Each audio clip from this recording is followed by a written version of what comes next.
Jasmine Washington watched through tear-filled eyes as her father's private jet blocked the commercial plane on the runway. 20 minutes earlier, they dragged her off Flight 237, claiming passenger discomfort. Now, her father's aircraft prevented anyone from taking off until justice was served.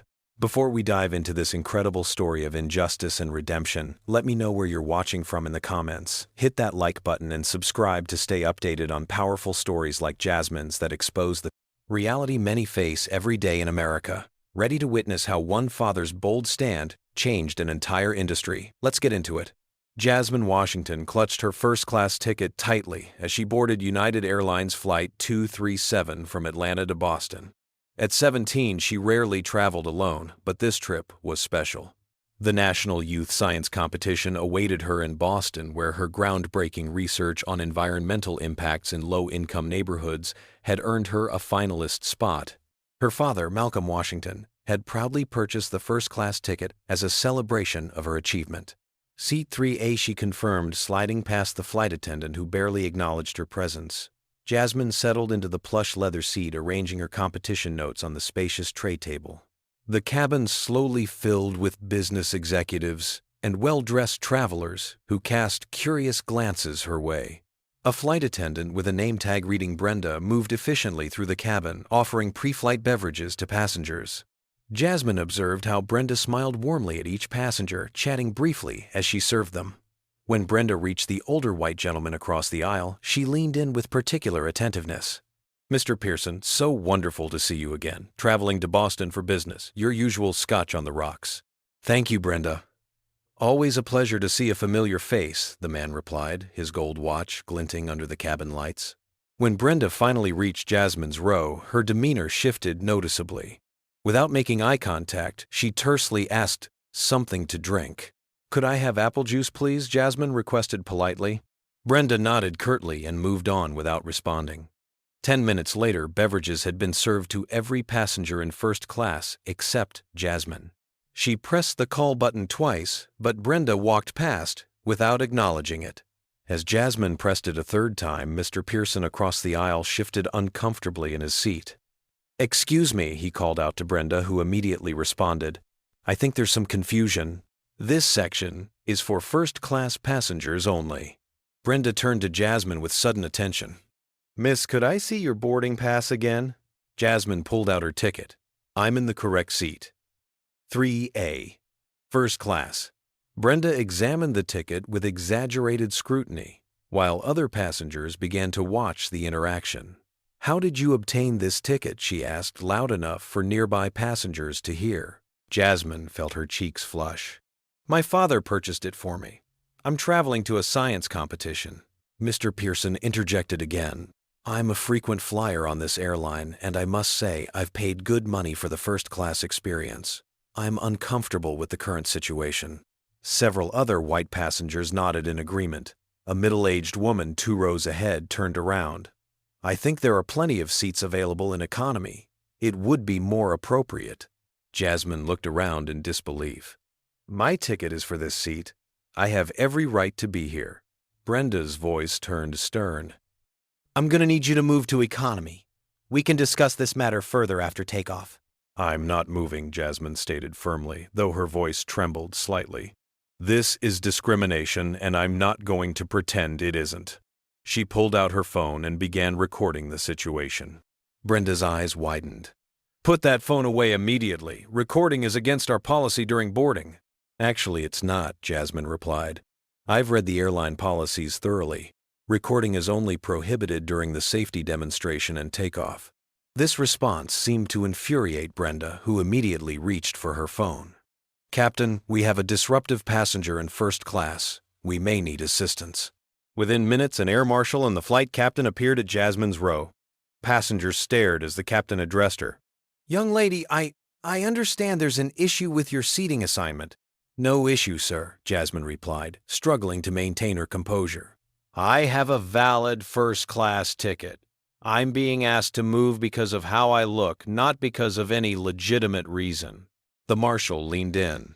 "Miss, we can resolve this peacefully, or we can have a problem. What's it going to be?" Jasmine held her ground. "This is racial discrimination." I have every right to the seat I purchased. The captain sighed.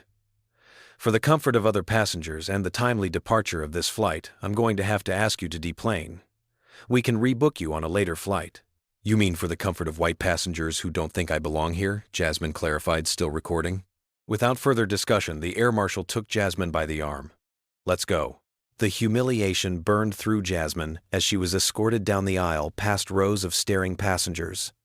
Some looked away uncomfortably, while others watched with undisguised satisfaction.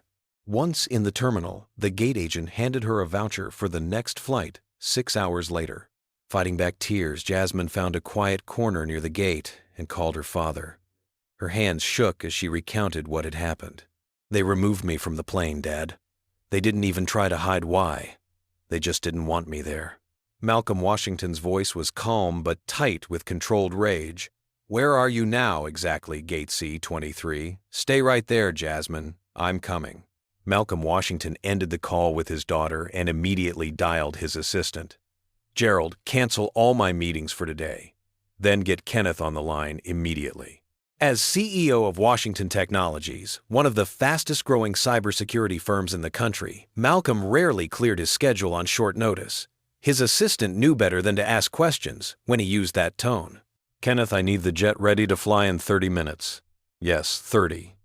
And get me the number for United Airlines executive offices, not customer service. I want to speak to someone who can actually make decisions. While his driver sped toward his office building, Malcolm initiated another call. Diane, I need you to prepare for a major discrimination case against United Airlines. My daughter was just removed from her flight because she's black. Yes, we have video. I want every legal option on the table by the time I land in Atlanta. Malcolm Washington had built his technology empire from nothing. The son of a janitor and a hospital cafeteria worker, he had earned a scholarship to MIT, where his innovations in cybersecurity algorithms eventually led to the founding of Washington Technologies. Now, a billionaire at 45, he had instilled in his daughter both his passion for science and a keen awareness of how the world would try to limit her because of her skin color. By the time Malcolm's Bentley pulled up to his private hangar at the executive airport, his legal team had already obtained the contact information for United's senior leadership. His first call went to Gregory Wells, the airline's chief operations officer. Mr. Wells, this is Malcolm Washington of Washington Technologies. Your airline just removed my 17-year-old daughter from her first-class seat on Flight 237 to Boston without cause. The executive's response was predictably defensive. Mr. Washington, I'm sure there must be some misunderstanding. Our flight attendants are thoroughly trained in customer service. Save it, Malcolm interrupted, recording the conversation on his secure company software. My daughter recorded the entire incident. This was textbook discrimination, and I'm giving you one chance to address it before I deploy every resource at my disposal against your company. Sir, I understand you're upset, but we have protocols for handling these situations. If you'll allow our customer relations team to... No more teams, no more protocols. While you're talking, I'm on my way to the Atlanta airport. If this isn't resolved by the time I arrive, your company will face consequences beyond legal action. Malcolm ended the call and turned to his pilot. James, how quickly can we reach Atlanta? With tailwinds under an hour, sir. Make it happen. Save it, Malcolm interrupted, recording the conversation on his secure company software. My daughter recorded the entire incident. This was textbook discrimination, and I'm giving you one chance to address it before I deploy every resource at my disposal against your company. As CEO of Washington Technologies, one of the fastest-growing cybersecurity firms in the country, Malcolm rarely cleared his schedule on short notice. His assistant knew better than to ask questions when he used that tone. As his private jet took off, Malcolm made 3 more calls. The first was to an old college friend who now worked in the FAA. The second was to a contact at the Atlanta Airport Authority. The third was to his media relations director with instructions to prepare for potential public statements. Malcolm nodded grimly. And the flight status. I've accessed the airport security feed, Raymond reported, as they walked briskly through the terminal. We have clear footage of the incident from multiple angles. The discrimination is undeniable. Upon landing in Atlanta, Malcolm was met by his head of security, a former FBI agent named Raymond Fletcher. Malcolm held his daughter tight. "You did nothing wrong. Now let me handle this." When Malcolm reached gate C-23, Jasmine rushed into his arms, her composure finally breaking. "Dad, I did everything right. I didn't raise my voice. I didn't get angry. I just asked to be treated like everyone else." The gate agents exchanged nervous glances. "Sir, if you have a complaint about a flight, we can provide a customer feedback form." Still at the gate. Delayed due to passenger processing. They're scheduled to depart in 30 minutes. Malcolm cut them off. "My name is Malcolm Washington. Your airline just discriminated against my daughter. I want your station manager here in 5 minutes. Or I'm taking my private jet and positioning it on the runway so that Flight 237 cannot take off." He approached the gate counter where 2 agents were processing standby passengers. "I need to speak with the highest-ranking United representative at this airport immediately." While they waited, Raymond showed Malcolm the security footage on his tablet. The video clearly showed the flight attendant ignoring Jasmine's call button, the confrontation, and the humiliating removal. "Mr. Washington, please, there's no need for drastic measures. I'll call the station manager right away."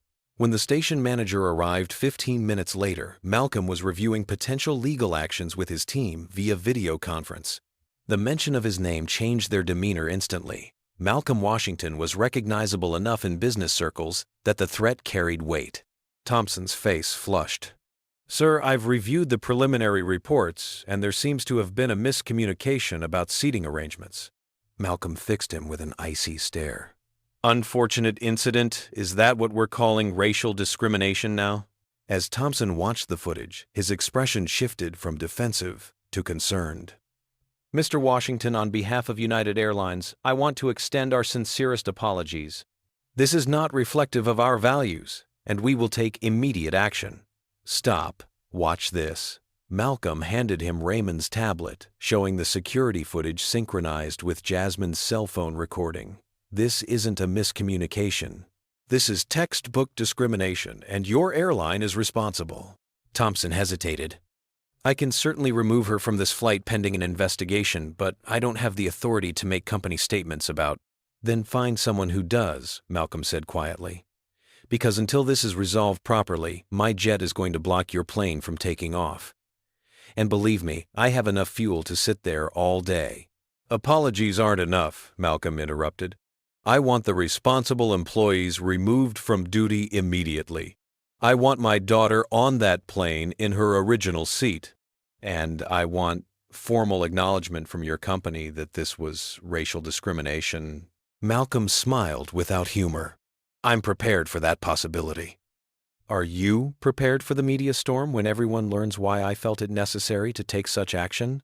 While Thompson scrambled to contact his superiors, Malcolm instructed his pilot to position their private jet at the end of the designated runway for Flight 237. Within minutes, air traffic control was frantically calling the tower about an unauthorized aircraft blocking departure paths. Thompson blanched. "Sir, that would be illegal and could result in federal charges." Malcolm's phone rang with a call from United's Executive Vice President of Customer Experience. "Mr. Washington, this is Patricia Alvarez. I understand there's a situation developing in Atlanta that requires immediate attention." The Atlanta Hartsfield-Jackson International Airport erupted into chaos as the ripple effects of Malcolm's blockade spread through the system. Flight 237 to Boston, already delayed by 40 minutes due to Jasmine's removal, now faced an indefinite hold as the sleek Washington Technologies private jet sat unmovable at the critical juncture of runway 27R. Inside the terminal, passengers stared at the departure boards as flight after flight switched from on time to delayed. Gate agents fielded increasingly hostile questions from travelers, while airline officials huddled in emergency conference rooms. Patricia Alvarez, connecting from her office in Chicago, spoke rapidly to Malcolm. "Mr. Washington, I understand your frustration, but this action is causing disruption to thousands of innocent travelers." "Interesting how quickly you acknowledge the innocence of those passengers, yet you question the innocence of my daughter," Malcolm replied coolly. "Perhaps now you understand the urgency with which I expect this situation to be addressed." In the Airport Operations Center, controllers scrambled to reroute flights to alternative runways, but the domino effect had already begun. The airport's carefully choreographed flight patterns disintegrated as planes circled overhead waiting for clearance. Meanwhile, on social media, Jasmine's video had gone viral. She had uploaded it immediately after being removed from the plane with a simple caption, "First class ticket, first class discrimination." Within an hour, it had been shared 50,000 times. The hashtag number Justice for Jasmine began trending nationally. Back on Flight 237, passengers grew restless. The captain's voice crackled over the intercom. "Ladies and gentlemen, we apologize for the continued delay. We're experiencing some unusual traffic on our designated runway. We're working with air traffic control to resolve the situation as quickly as possible." Richard Pearson, the businessman who had complained about Jasmine's presence, checked his watch impatiently. "What could possibly be causing this delay? I have meetings in Boston this afternoon." A younger passenger across the aisle looked up from her phone. According to Twitter, a black teenager was kicked off this flight for no reason, and now her dad has blocked the runway with his private jet. Murmurs spread through the cabin as passengers began connecting the dots between the girl they had seen escorted off and their current predicament. Some pulled out phones to search for the story, and soon Jasmine's video was playing on screens throughout the first-class cabin. Brenda, the flight attendant, paled as she realized her face was clearly visible in the footage. She retreated to the galley to confer urgently with other crew members. Outside in the terminal airport, security approached Malcolm and Raymond. "Sir, we need you to move your aircraft immediately. You're interfering with federal aviation operations." Malcolm remained calm. "I understand the seriousness of my actions. I'm also prepared to justify them in federal court if necessary. My legal team is documenting clear evidence of racial discrimination by United Airlines against my minor daughter." Raymond stepped forward, tablet in hand.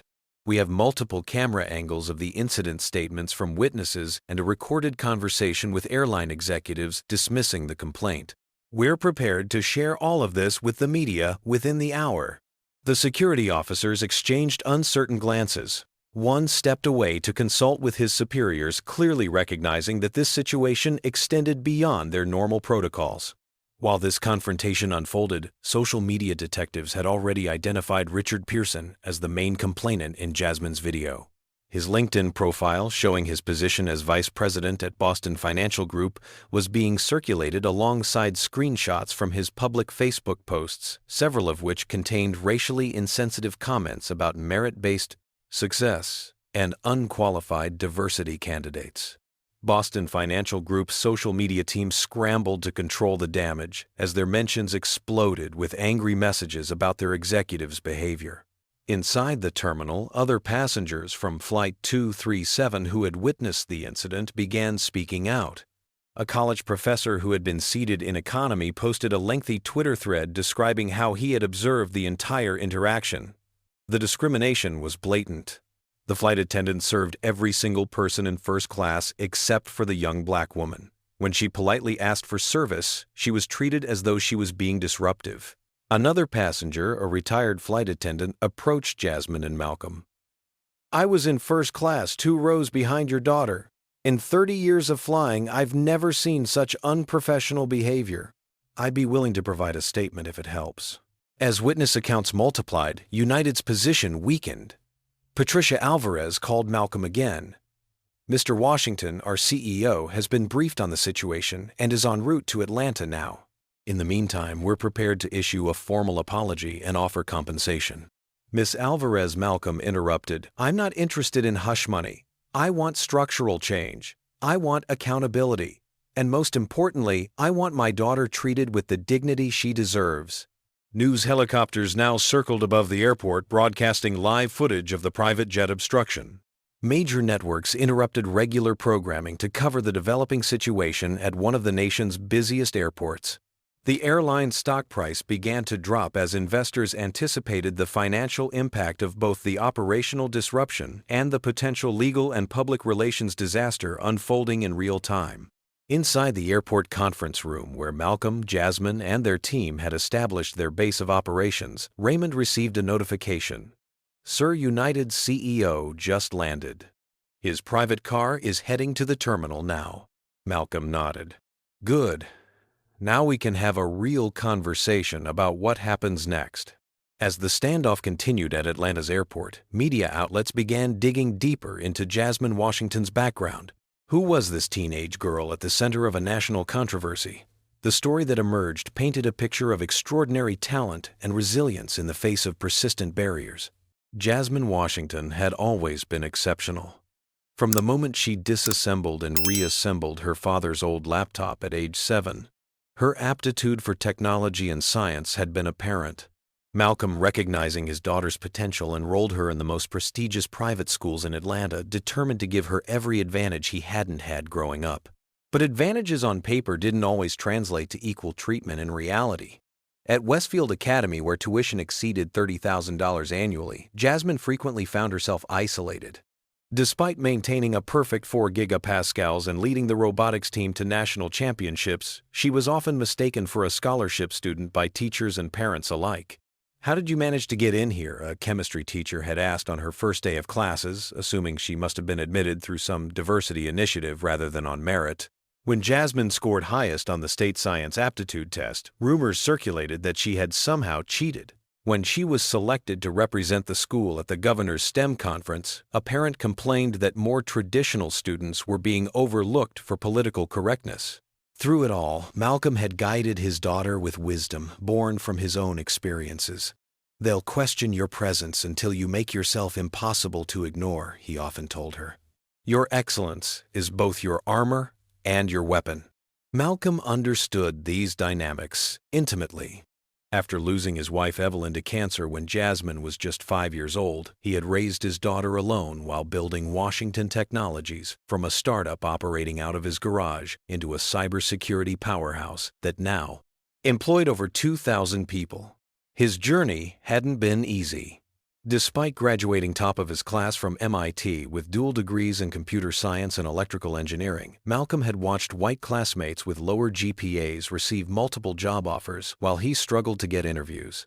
He had endured being mistaken for janitorial staff during his early days pitching to venture capitalists. He had been followed by security guards in the same high-end electronics stores where he would later be a major client. These experiences had shaped his parenting philosophy. He taught Jasmine to stand up for herself, but also to choose her battles wisely. He emphasized the importance of documentation and building a network of allies. Most importantly, he made sure she understood that her worth was never dependent on others' recognition of it. The science competition Jasmine was traveling to represented the culmination of 2 years of research. Her project, titled Environmental Algorithm Mapping Pollution Patterns Against Demographic Data, used sophisticated data analysis to demonstrate how environmental hazards disproportionately affected predominantly Black and brown communities in major urban centers across America. The irony wasn't lost on either of them that Jasmine's research on systemic racism was being delayed by an act of individual prejudice.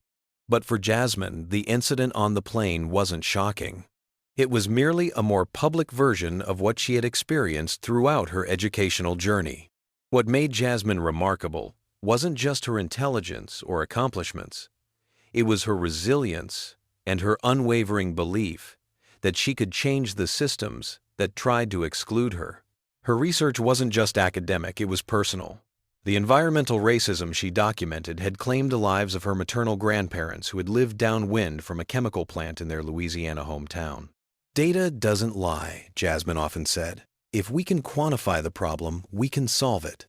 Her dream was to attend MIT like her father, then leverage technology to create environmental monitoring systems affordable enough to be deployed in underserved communities nationwide. She envisioned a future where pollution would be democratically tracked and reported, preventing corporations from hiding toxic outputs in neighborhoods without political power. The Boston Science Competition represented more than just a prestigious addition to her college applications.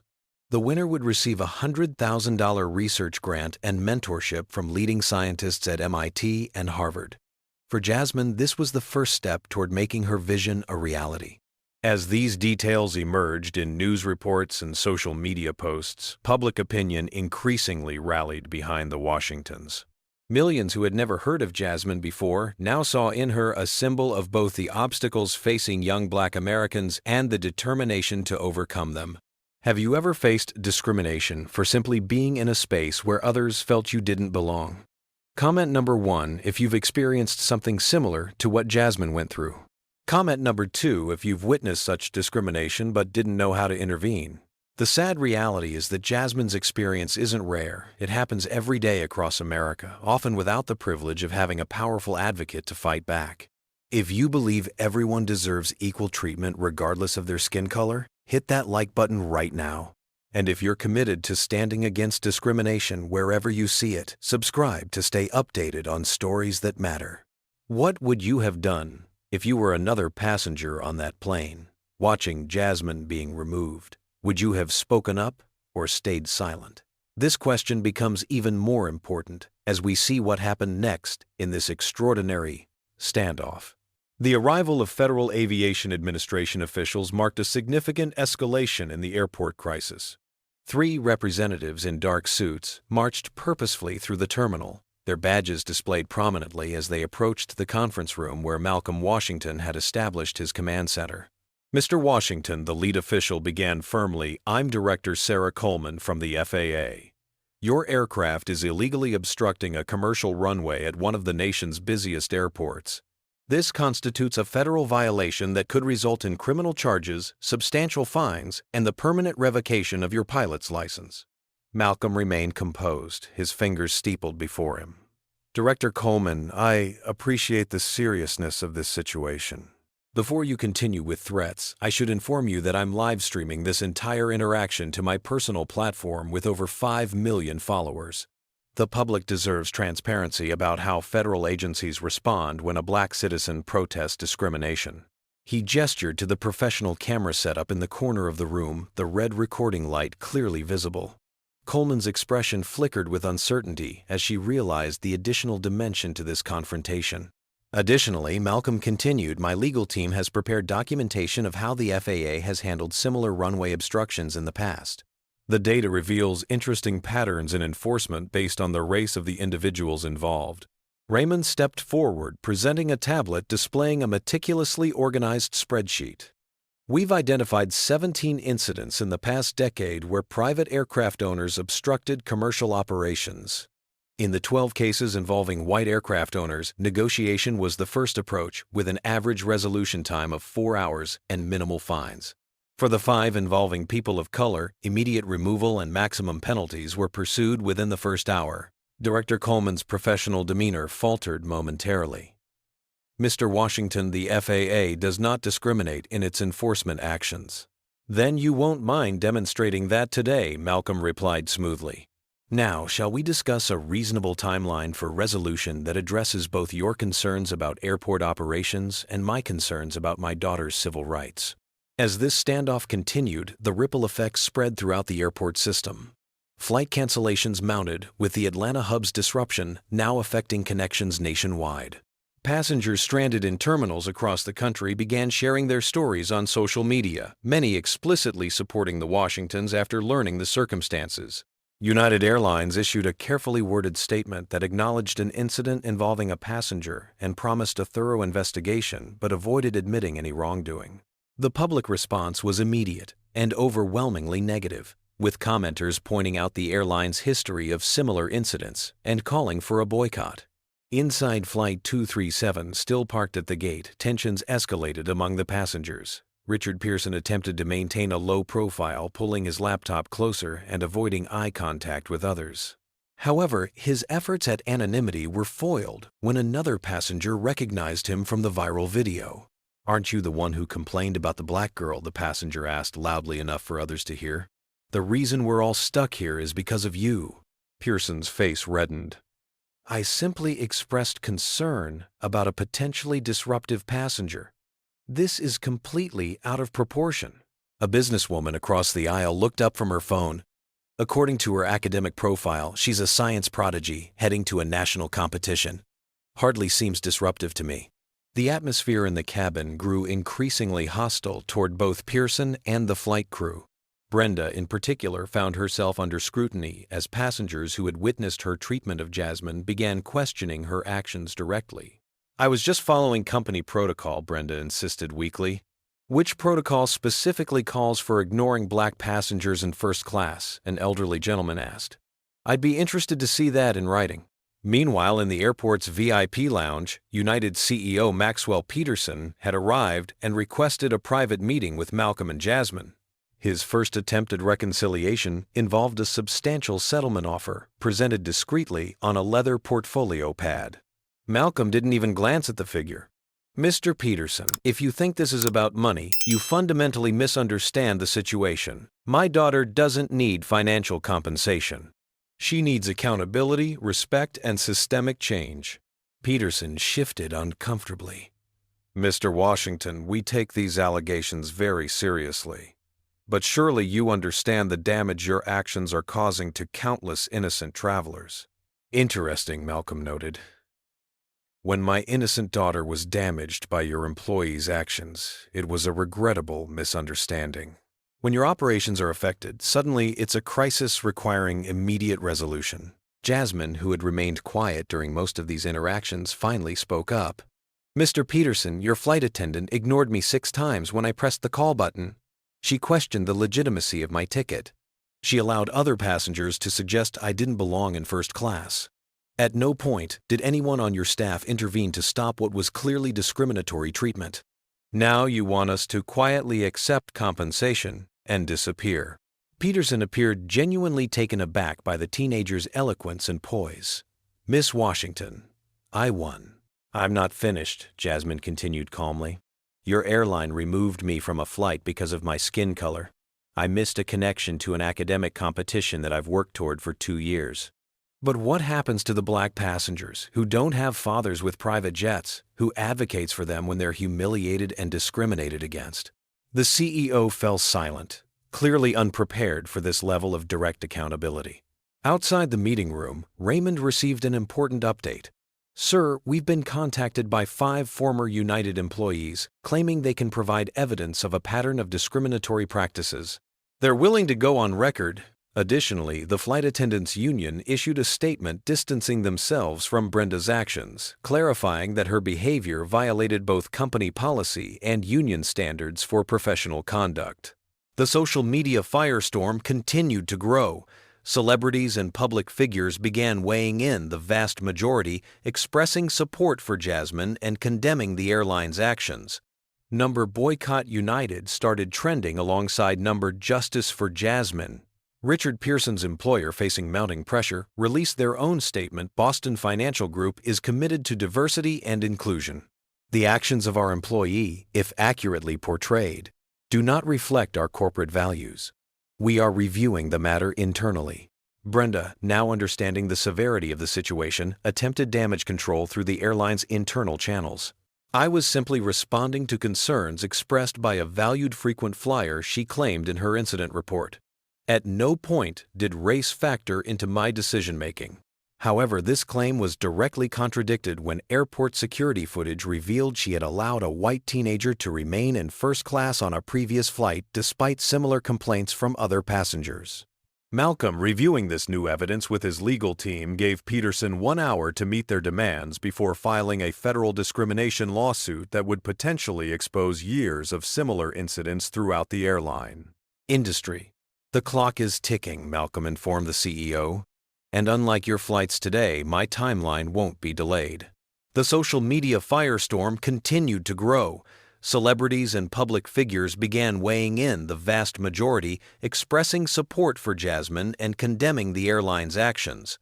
Number Boycott United started trending alongside number Justice for Jasmine. Maxwell Peterson had never faced a crisis of this magnitude during his 4-year tenure as United CEO. As the deadline set by Malcolm Washington approached, he frantically coordinated with his executive team via secure video conference. On the screen before him, 9 concerned faces reflected the gravity of the situation. The head of Human Resources added, "We've received 47 complaints about similar incidents in the past 2 hours alone. People who previously stayed silent are now coming forward." Peterson rubbed his temples. "Legal? Where do we stand if this goes to court?" The general counsel's expression was grim. "Based on the evidence they've presented, including the security footage and multiple witness statements, our position is extremely weak. The Washington girl did everything right. Our employee was clearly in the wrong." If this goes to trial, we're looking at a landmark case that could cost us 9 figures, not including the reputational damage. Our stock has dropped 11% since trading opened, reported the CFO Claire Daniels. Institutional investors are calling for immediate resolution. If this continues through market close, we're looking at hundreds of millions in lost market cap. Peterson knew he was running out of options. The Washington Technologies jet remained firmly in position on the runway, causing cascading disruptions across the entire eastern seaboard. 57 flights had been canceled. Thousands of passengers were stranded. The financial damage mounted with each passing minute. Meanwhile, in the airport's executive conference room, Malcolm received troubling news from Raymond.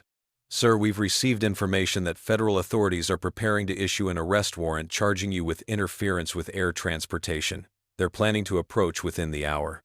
Not to mention the regulatory implications," added the chief compliance officer. "The Department of Transportation has already contacted us requesting all documentation related to the incident. They're considering whether this violates civil rights provisions in our operating license." "Yes, sir." "They're standing by to file immediate injunctions, citing civil rights violations as the precipitating cause. They believe they can delay any arrest by at least 24 hours, while the courts review our counterclaims."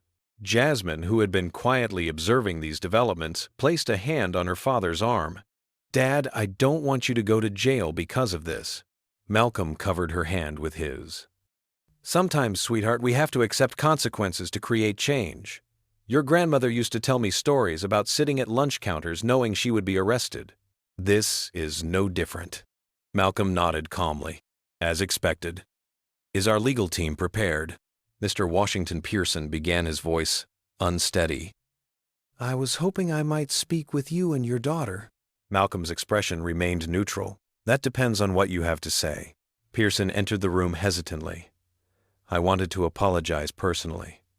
My behavior was inexcusable. The truth is, when I saw your daughter in first class, I made assumptions I had no right to make. I've spent the last few hours reflecting on why I felt entitled to question her presence there." He turned to Jasmine directly. "I'm especially sorry to you. No one should experience what you went through today, and I played a significant role in causing it." Jasmine studied him for a moment before responding. "Thank you for the apology, but I'm curious. What changed? You seemed quite comfortable with your position earlier." Pearson flushed with embarrassment. "Honestly, when I saw my own behavior recorded from another perspective, I didn't recognize myself. Then, my daughter called me after seeing the video online. The disappointment in her voice." He paused, composing himself. "I've always taught her to judge people by their character, not their color. Today, I failed to live up to that standard." Malcolm's phone buzzed with an incoming call. "Mr. Washington, this is Patricia Alvarez again. Our CEO is prepared to meet all your demands. We're drafting the formal agreement now and can have it to you within 15 minutes. The breaking point had been reached. The combined pressure of operational disruption, plummeting stock prices, regulatory scrutiny, and public backlash had finally forced the airline to capitulate. As Malcolm reviewed the incoming agreement, Brenda was being escorted from the aircraft by airline management. Passengers applauded as she was removed, a stark reversal of what Jasmine had experienced hours earlier. In the terminal, hundreds of stranded passengers gathered around television screens, broadcasting live updates about the situation. When news broke that the airline had agreed to the Washington's terms, a spontaneous cheer erupted through the concourse. Back in the conference room, Malcolm and his legal team meticulously reviewed every clause of the proposed settlement. Beyond the expected apology and compensation, the agreement included commitments to mandatory anti-bias training for all customer-facing staff, transparent reporting of discrimination complaints, and the establishment of an independent oversight committee to review the airline's practices. Most significantly, the airline agreed to create the Washington Initiative, a multi-million-dollar program to provide internships and career pathways in aviation for students from underrepresented communities. As Malcolm signed the document, Director Coleman from the FAA approached again, this time with a noticeably different demeanor. "Mr. Washington, we've been informed that an agreement has been reached. We'd appreciate the prompt removal of your aircraft from the runway." Malcolm smiled. "Of course, Director. My pilot is standing by." But before we conclude, I'd like to formally request an FAA investigation into discriminatory enforcement patterns in aviation safety. I believe our earlier conversation highlighted some concerning discrepancies. Coleman nodded stiffly, aware of the live stream still recording their interaction. The FAA is committed to equitable enforcement of all regulations. We welcome the opportunity to review our processes. As the final details were arranged, Jasmine pulled her father aside. "Do you think anything will really change because of this?" Malcolm considered the question carefully. "Systems don't change overnight, Jasmine. But moments like this create cracks in the foundation. And sometimes that's where the light gets in." The negotiations between the Washingtons and United Airlines moved to the airport's premium Polaris lounge, which had been cleared of other passengers to ensure privacy. The elegant space, with its modern furnishings and subdued lighting, now served as the venue for what industry insiders would later call the most expensive discrimination settlement in aviation history. Malcolm and Jasmine sat on one side of the polished conference table, flanked by their legal team and Raymond.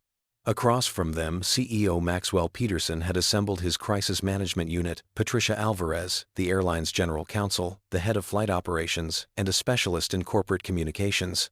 "Let's be clear about what happened today," Malcolm began, his voice measured but firm. "My daughter was humiliated and discriminated against because of her race. Your employee deliberately ignored her requests for service while attending promptly to white passengers." When Jasmine assertively but respectfully stood up for herself, she was labeled disruptive and removed from the flight. Peterson nodded soberly. "Mr. Washington, as I've already expressed, United Airlines acknowledges that Miss Washington was treated inappropriately. We're prepared to offer substantial compensation." "Let me stop you right there," Malcolm interrupted. "This isn't about money. This is about addressing a systemic problem. My daughter doesn't need your financial compensation. She's going to inherit billions someday. What she needs, what every black passenger on your airline needs, is a commitment to structural change." Jasmine, who had been quietly observing the exchange, straightened in her chair. "Mr. Peterson, I'd like to share something with you." She opened her laptop and pulled up a presentation. "This is my research project on environmental racism, the same project I was traveling to Boston to present. One of my key findings was that institutional discrimination rarely changes through individual penalties alone. Real transformation requires systemic intervention and accountability measures." The United executives exchanged surprised glances, clearly not expecting this level of sophistication from a teenager. Peterson leaned forward with genuine interest. "What would those measures look like in this context, Miss Washington?" Jasmine didn't hesitate. First, comprehensive anti-bias training for all customer-facing staff, designed and delivered by experts in racial equity, not generic corporate trainers. Second, transparent reporting of discrimination complaints with public accountability for resolution. Third, meaningful representation of black professionals at all levels of your organization, especially in leadership. She paused before adding, "And fourth, a substantial commitment to creating pathways for students from marginalized communities to enter the aviation industry, not just as flight attendants or ground crew, but as pilots, engineers, and executives." Malcolm watched with pride as his daughter articulated a vision that went far beyond personal redress to addressing root causes. This was why he had taught her to think systematically about problems, to see beyond symptoms, to underlying structures. Patricia Alvarez, who had been taking notes, looked up. "These are ambitious requests that would require significant resources and organizational commitment." "Yes," Malcolm agreed. "And they're non-negotiable. You can consider them the price of getting my plane off your runway and avoiding a discrimination lawsuit that would dwarf anything your airline has faced before." Peterson studied the Washingtons carefully, recognizing that they held leverage that went beyond the immediate crisis. Between Malcolm's resources and influence, Jasmine's compelling story, and the public sentiment already rallying behind them, United faced a potential public relations catastrophe that could last years. "We need to discuss some specifics," Peterson said finally. "The scope of training, the timeline for implementation, the financial commitment to these programs." For the next 3 hours, the two sides engaged in intense negotiations over every detail. When the airline proposed conducting anti-bias training over an 18-month rollout, Malcolm countered with a demand for completion within 6 months. When they suggested a scholarship fund of $1 million, he pushed for $50 million. When they offered to increase minority hiring by 10% over 5 years, he insisted on 30% with concrete benchmarks for advancement. Throughout this process, Jasmine demonstrated remarkable acumen, asking incisive questions about enforcement mechanisms and accountability structures. Who will verify compliance? What happens if targets aren't met? How will you measure success beyond simple metrics? Meanwhile, outside the conference room, Richard Pearson had made repeated attempts to join the negotiations, hoping to make amends more formally. Malcolm had declined his participation, but agreed to a future conversation once the immediate situation was resolved. As the afternoon wore on, Raymond occasionally stepped out to manage logistics and monitor public reaction. "Sir," he reported during one such break, "the story has gone international. Major networks in Europe and Asia are covering it. Number Black Excellence and Number Flying While Black are trending alongside Number Justice for Jasmine." "And the other matter?" Malcolm inquired. "Our team has identified 7 other recent incidents on United flights with nearly identical patterns. The passengers involved have all agreed to provide statements. 5 have already shared their experiences on social media in solidarity." This information strengthened the Washington's position considerably. When negotiations resumed, Malcolm revealed these additional cases, making it clear that Jasmine's experience represented a pattern rather than an isolated incident. Finally, as evening approached, the outlines of an agreement emerged. United Airlines would 1. Issue a public acknowledgement of the discriminatory treatment Jasmine experienced and a formal apology. 2. Implement mandatory anti-bias training for all 86000 employees within 6 months with specialized intensive training for customer-facing staff. 3. Establish the Washington Diversity Initiative with $50 million in funding over 5 years to create educational and career pathways for underrepresented youth in aviation. 4. Create an independent oversight committee with the authority to review discrimination complaints and recommend binding remedial actions. 5. Set transparent diversity targets for hiring, retention, and promotion at all levels of the organization with quarterly public reporting on progress. 6. Place Brenda and 2 other crew members involved in the incident on administrative leave pending a thorough investigation.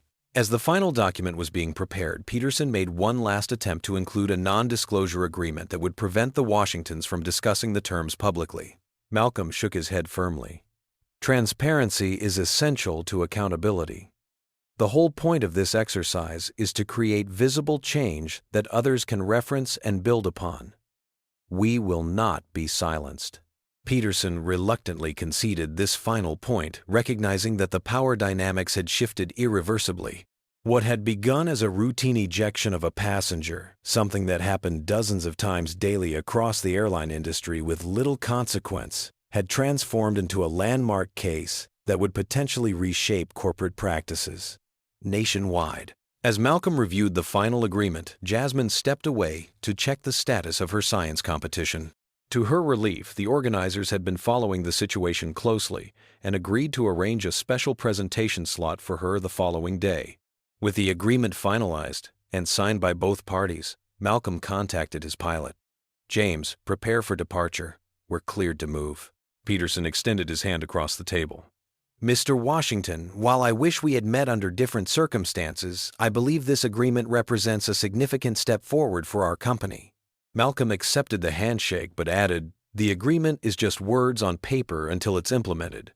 The real test will be what happens next." As they gathered their materials to leave, Jasmine turned to the United executives with a parting thought. "Today was painful and humiliating for me.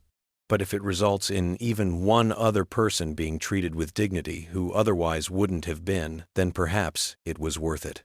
The Washington Technologies jet lifted gracefully from the runway at Atlanta Hartsfield-Jackson International Airport, banking smoothly toward the northeast. Inside the luxuriously appointed cabin, Jasmine gazed out the window at the commercial planes, now resuming their delayed departures. "How are you feeling?" Malcolm asked, settling into the seat across from his daughter.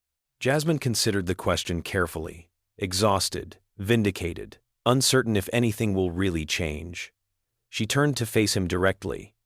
Was it worth disrupting thousands of people's travel plans? Malcolm smiled thoughtfully. That's the question, isn't it? When is discomfort justified in the pursuit of justice? The civil rights movement wasn't convenient. It disrupted business as usual. That's precisely why it worked. Raymond approached with a tablet displaying real-time social media analytics. The public response is overwhelmingly positive. 87% of comments support your actions. The airline's initial statement has been ratioed with over 50,000 negative responses.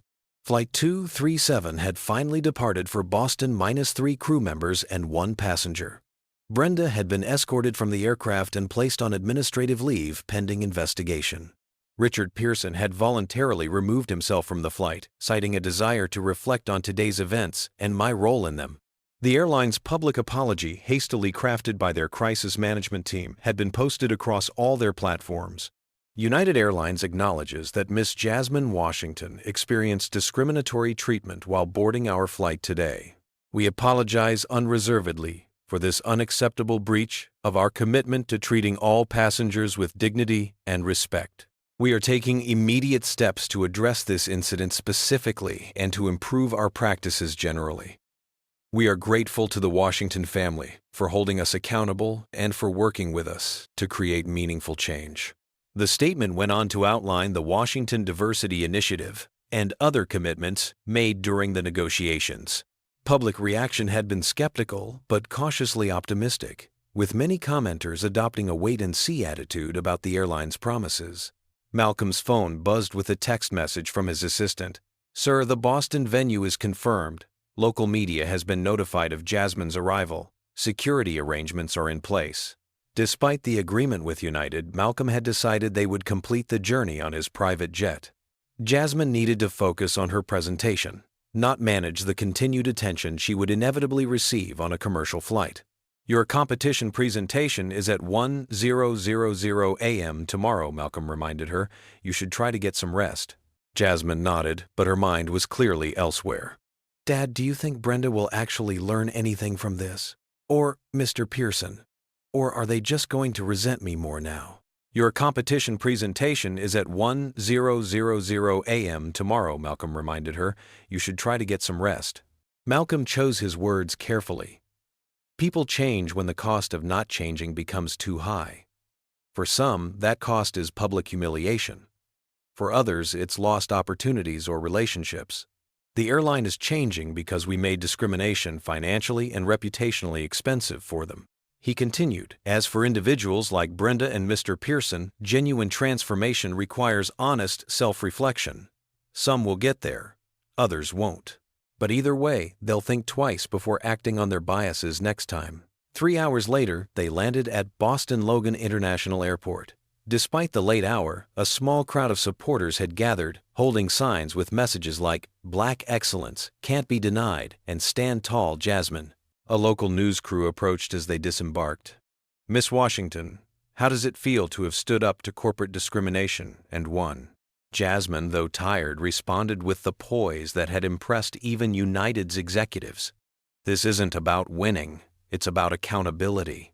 I'm grateful that United Airlines has committed to meaningful changes, but the real test will be whether those changes materialize and persist."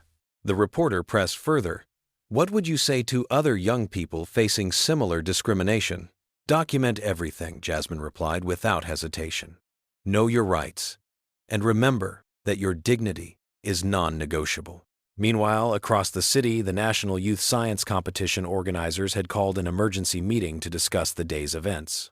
They unanimously decided to highlight Jasmine's research on environmental racism, recognizing both its scientific merit and its timely resonance with her personal experience.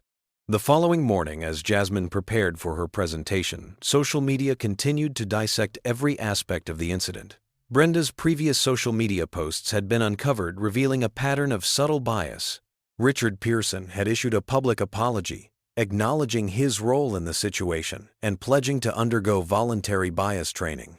United Airlines stock had stabilized somewhat after the announcement of the agreement, but remained down 7%. Industry analysts predicted a challenging quarter ahead as the company implemented its commitments while managing the public relations fallout. At the competition venue, Jasmine stood backstage, reviewing her notes one final time. The events of the previous day had thrust her into a spotlight, far more intense than she had anticipated for her scientific research. Yet somehow the experience had clarified rather than distracted from her purpose. Her research on environmental racism wasn't just an academic exercise, it was a direct challenge to systemic inequities, similar to what she had experienced on that flight. The data she had meticulously gathered revealed how pollution, toxic waste facilities, and environmental hazards were disproportionately concentrated in Black and brown communities. When her name was called, Jasmine walked onto the stage to thunderous applause, recognition not just of her scientific accomplishment, but of her courage in standing against injustice. "My research began with a simple question," she started, her voice steady and clear. "Why are some communities more likely to bear the burden of environmental hazards than others? The answer, as my data demonstrates, cannot be explained by income levels, population density, or geographical necessity alone. The variable that correlates most strongly is race." For the next 15 minutes, she presented her findings with remarkable clarity and precision. Her algorithm for mapping pollution distribution against demographic data revealed patterns so stark they couldn't be dismissed as coincidental. The judges, initially skeptical of conclusions that seemed politically charged, found themselves unable to refute the methodological rigor of her analysis. When she finished, the audience rose in a standing ovation. The lead judge approached the microphone with visible emotion. "Miss Washington, in 20 years of evaluating scientific research at this level, I have rarely seen work that so seamlessly combines technical excellence with moral urgency. You have not just conducted research, you have issued a call to action that none of us can ignore." Back in Atlanta, United Airlines had begun implementing the first phase of their commitments. An email to all employees announced mandatory anti-bias training starting the following week. Job postings for the Washington Diversity Initiative's leadership positions went live on major employment platforms. The Independent Oversight Committee's charter was published with nominations for membership open to public submission. Critics dismissed these moves as corporate performance rather than genuine change. Supporters argued that the motivation mattered less than the outcome. The truth is always likely lay somewhere in between systemic change, driven initially by external pressure, but potentially evolving into authentic transformation over time. 3 days later, as Malcolm and Jasmine prepared to return home, the competition results were announced. Jasmine's project had earned first place, along with a $100,000 research grant and mentorship opportunities that would help advance her work. In her acceptance speech, Jasmine connected her scientific victory to her personal confrontation with discrimination. Data forces us to face reality as it is not as we wish it to be. Whether we're measuring environmental toxins or confronting social toxins like racism, the methodology is similar. Observe carefully, document meticulously, and insist on accountability based on evidence. As father and daughter boarded their jet for the return flight to Atlanta, Malcolm received a notification that United Airlines had officially launched the Washington Scholars Program, with applications opening for the first cohort of students interested in aviation careers. "It's a start," Jasmine acknowledged, scrolling through the program details on her tablet. Malcolm nodded. "A start is all we can ask for. The rest is persistence." When they landed in Atlanta, a familiar face awaited them at the private aviation terminal. Brenda stood nervously at the entrance, having requested this meeting through United's Human Resources Department. "Miss Washington," she began, her voice unsteady, "I know an apology isn't enough, but I want you to know I'm beginning to understand how my actions affected you. The training program, it's making me see things I never noticed before." Jasmine studied the woman's face, searching for sincerity beneath the obvious discomfort. Understanding is a good first step, but real change happens in the choices you make when no one's watching, when the cameras aren't rolling and there's no crisis unfolding. Brenda nodded soberly. "I know. That's the harder part." "For all of us," Jasmine agreed. As they drove home, Malcolm looked over at his daughter with undisguised pride. "Your mother would be so proud of you, not just for standing up for yourself, but for using that stand to create opportunity for others." Jasmine smiled, thinking of the woman she barely remembered, but whose spirit had guided so much of her life. She always said that education was freedom. I think maybe that's what these past few days have really been about, education, just not the kind that happens in classrooms. Malcolm nodded thoughtfully. The most important lessons rarely are. 3 months after the runway standoff that captivated the nation, Jasmine Washington stood on another stage, this time receiving the National Youth Scientist of the Year award. The recognition came not only for her groundbreaking research on environmental racism, but also for the real-world impact her work had already begun to generate. Following her initial victory at the Boston competition, Jasmine had expanded her research to include 20 additional cities, creating an interactive map that allowed residents to visualize environmental hazards in relation to demographic data. The project had gained attention from major environmental organizations, policymakers, and even the Environmental Protection Agency, which was using her methodology to reassess enforcement priorities. As she accepted the crystal trophy under bright lights, Jasmine acknowledged how much had changed since that April afternoon on Flight 237. "Science teaches us that observation changes outcomes," she told the audience, of distinguished scientists, educators, and fellow students. "When we measure phenomena, we affect them. The same is true for social systems. When we illuminate discrimination, when we quantify injustice, we begin the process of transformation." Across the country, that transformation was taking measurable form. United Airlines had launched the first class of Washington Scholars, selecting 25 students from underrepresented communities for fully funded education and career pathways in aviation. The inaugural cohort included future pilots, aerospace engineers, air traffic controllers, and aviation executives, young people whose talents might otherwise have gone unrecognized. The airline had completed its company-wide anti-bias training ahead of schedule, with independent evaluators reporting significant improvements in customer satisfaction metrics among passengers of color. Brenda, far from being simply terminated, as many had expected, had undergone intensive sensitivity training and now served as a peer educator in the program, sharing her experience as a cautionary tale about the consequences of unchecked bias. Inflation. "I never saw myself as prejudiced," she explained in training sessions. "But when I watched the video of my interaction with Jasmine, I couldn't deny the difference in how I treated her compared to other passengers." Confronting that truth was painful, but necessary. Malcolm Washington had leveraged the attention from the incident to create broader accountability within the airline industry. Working with civil rights organizations and transportation regulators, he helped establish the Air Passenger Equity Alliance, a coalition that developed industry-wide standards for preventing and addressing discrimination. 10 major airlines had already signed on, committing to data collection, transparent reporting, and common training protocols. The impact extended to academic institutions as well. Harvard Business School had developed a case study based on the incident now required reading for students in their corporate ethics program. The case examined how racial bias could create significant business risk and explored the leadership challenges in building truly inclusive organizations. Richard Pearson, whose complaint had initiated Jasmine's removal from the flight, had undergone his own transformation. After a period of reflection and several conversations with Malcolm, he had committed himself to addressing racism in corporate environments. He now volunteered with an urban education initiative, mentoring high school students interested in business careers and speaking openly about his own journey of confronting unconscious bias. "I had to ask myself some hard questions," he admitted during a corporate responsibility panel. "Why did I automatically assume Jasmine didn't belong in first class? Why did I feel entitled to greater comfort at the expense of her dignity?" The answers weren't flattering, but facing them honestly has made me both a better person and a more effective business leader. On a crisp autumn afternoon, Jasmine received her acceptance letter from MIT, her father's alma mater. The admissions committee had been particularly impressed by her research methodology and her poise under extraordinary public scrutiny.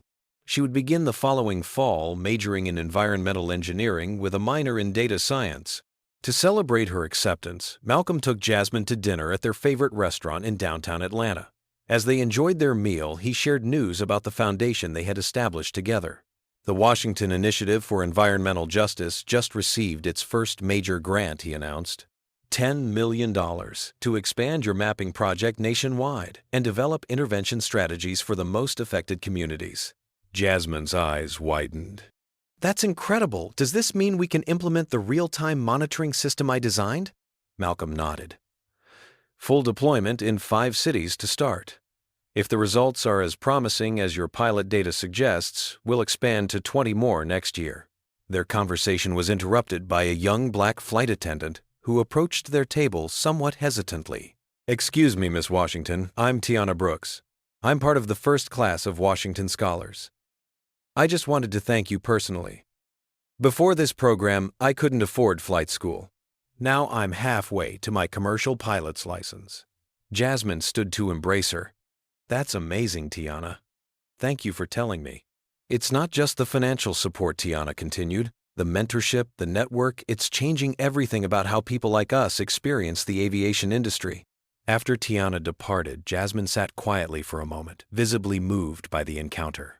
When I was dragged off that plane, I felt so small, so powerless, she reflected. I never imagined that moment would lead to someone else's opportunity. Malcolm regarded his daughter proudly. That's the thing about standing up for yourself with integrity. The ripples extend far beyond what you can see. Later that week, Jasmine received an unexpected call from a producer at a major news network. They were planning a special report on the 1-year anniversary of what was now commonly referred to as the Runway standoff and wanted to feature both her scientific achievements and the industry changes that had resulted from the incident. The producer was particularly interested in arranging an on-camera conversation between Jasmine, Brenda, and Richard Pearson to discuss how the experience had changed each of them. When I was dragged off that plane, I felt so small, so powerless, she reflected. I never imagined that moment would lead to someone else's opportunity. After Tiana departed, Jasmine sat quietly for a moment, visibly moved by the encounter. Brenda acknowledged how defensive she had initially been. I kept saying I was just following protocol, but the truth is, I applied that protocol selectively based on assumptions I made about Jasmine. The most powerful aspect of this story isn't just that justice was served for one teenager, but that her stand created ripples extending far beyond that single incident. New opportunities emerged for others facing similar barriers, proving that principled resistance can build bridges rather than just highlighting divisions. Jasmine considered the request carefully before agreeing. I think it's important for people to see that confronting discrimination isn't just about calling out wrong behavior. It's about creating the possibility for genuine change, even in the people who initially participated in that discrimination. As the interview concluded, the host asked each participant what they had learned from the experience. Brenda spoke of developing greater awareness of her own biases. Richard discussed how confronting racism had actually made him a more effective leader by helping him recognize other blind spots in his thinking. On the day of filming, the 3 participants met in a neutral studio setting. The tension was palpable initially, but as they began sharing their perspectives, something remarkable emerged, a genuine dialogue about bias, accountability, and the possibility of redemption. In the months and years that followed, Jasmine's dual legacy continued to grow as a brilliant young scientist, advancing environmental justice, and as a catalyst for change within an industry that had been forced to confront its biases. The Washington Scholars Program expanded to other airlines and transportation sectors, creating pathways for hundreds of students from underrepresented backgrounds. When it came to Jasmine's turn, she thought carefully before responding. I learned that justice requires both courage and strategy. My father taught me that standing up for yourself isn't enough if the systems remain unchanged. Real transformation happens when individual dignity connects with collective action. Jasmine listened intently to their reflections before offering her own. What happened that day was painful and humiliating for me. But the response from my father, from the public, and ultimately from United Airlines showed me that accountability is possible. Not perfect, not guaranteed, but possible when we refuse to accept discrimination as normal. Standing before the diverse group of graduates, she reflected on the journey that had brought them all to this moment. Change rarely happens in grand dramatic gestures, she told them. More often, it occurs in small daily acts of courage, in refusing to accept less than you deserve, in documenting what others would prefer to ignore, in transforming painful experiences into opportunities for growth, not just for yourself, but for entire systems. She gestured to the graduating class before her. Look around you. This is what transformation looks like. Not perfect, not complete, but real and ongoing, and full of possibility. Malcolm and Jasmine's foundation developed new technologies for community-based environmental monitoring, empowering residents to document pollution violations and hold corporations accountable. Their work helped reduce toxic emissions in several major urban areas and contributed to policy changes at both state and federal levels. The runway standoff had lasted only hours, but its impact continued to unfold in airline policies, in corporate training programs, in educational opportunities, and most importantly, in the lived experiences of passengers who would never know. The indignities that might have awaited them if a teenage girl hadn't stood her ground, and a father hadn't moved heaven and earth to ensure she was heard. When Jasmine eventually graduated from MIT with highest honors, she returned to that same Atlanta airport not as a passenger fighting for fair treatment, but as a commencement speaker for the 5th class of Washington scholars. True accountability happens when we make discrimination costly, not just financially, but socially and reputationally. Organizations change policies when remaining the same becomes too expensive in every sense. Jasmine and Malcolm's story teaches us that confronting discrimination requires both courage and strategy. Individual dignity must connect with collective action to create lasting change. When we document injustice and refuse to accept it as normal, we can transform painful experiences into catalysts for systemic improvement. Remember that transformation is rarely complete or perfect, but each step forward creates space for further progress. By standing firmly in our worth and strategically challenging biased systems, we contribute to a more equitable future for everyone. Have you ever experienced discrimination and found the courage to speak up? How did it change you? Share your story in the comments section. If this account of standing against injustice resonated with you, please hit that like button and subscribe for more powerful stories of courage and resilience. Share this video with someone who might need inspiration to stand up for themselves or others. Thank you for joining me on this journey through one of the most compelling examples of how individual dignity can catalyze systemic change. Until next time, remember that your worth is non-negotiable.